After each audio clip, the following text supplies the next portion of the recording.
Imagine a world where love is a weapon, trust a trap, and innocence a plaything for the most cunning minds. A world where two aristocratic libertines, bound by a pact of pleasure and vengeance, unleash a storm that will shatter lives and leave a trail of ruin in its wake. This is the chilling heart of Pierre Cauderlos de Laclose's 1782 masterpiece, Dangerous Liaisons. Our story unfolds in the decadent drawing rooms and secluded chateaux of 18th-century France, a society shimmering with beauty and sharp with hidden cruelties. At its icy core stands the Marquise de Mertert, a woman of formidable intellect, unparalleled cunning, and a burning desire for power in a world that denies it to her sex. Every smile, every gesture, is a calculated maneuver in her grand game of social and emotional conquest.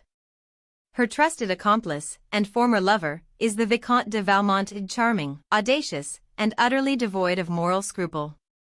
He sees life as a series of conquests, his reputation forged on the ruin of virtuous women. Their bond is a dangerous dance of intellect and depravity, a correspondence charting their cruel exploits.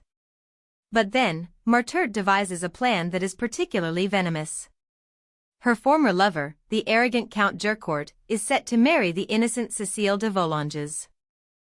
As an act of revenge against Jurcourt, Mertert challenges Valmont, seduce Cécile before her wedding, corrupt her, and present her to her husband as damaged goods. The prize? A night with Mertert herself, a reward Valmont covets above all others. But Valmont, ever the strategist, has a far more ambitious target in his sights, the exquisitely virtuous Madame de Tourvel. A pious, devoted wife, renowned for her unblemished character, Tourvel represents the ultimate, seemingly impossible, conquest. Valmont begins his seduction of Tourvel with a masterful display of feigned virtue.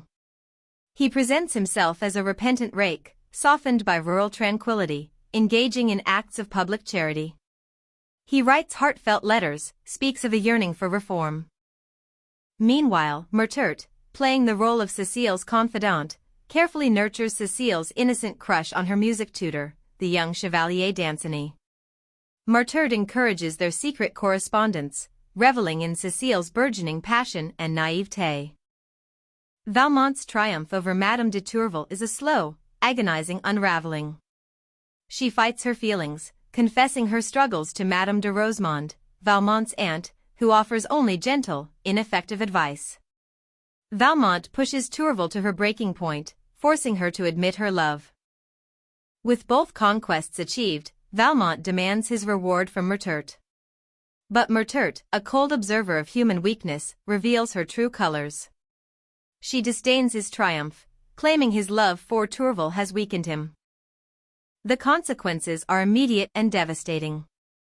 Madame de Tourvel, utterly shattered by Valmont's betrayal, descends into a feverish delirium, her mind breaking under the weight of her shame and grief.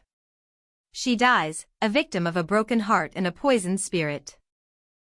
Valmont, meanwhile, finds himself cornered. Mertert has begun an affair with d'Anceny, fueling his anger against Valmont, revealing Valmont's duplicity. d'Anceny challenges Valmont to a duel. In the grey dawn of a Paris morning, the two men meet. Valmont, distracted by Tourvel's death, is fatally wounded. Before he dies, he reveals Mertert's full treachery to d'Anceny. Dangerous Liaison serves as a stark, timeless warning. It lays bare the devastating consequences of unchecked ego, manipulation, and the commodification of human emotion.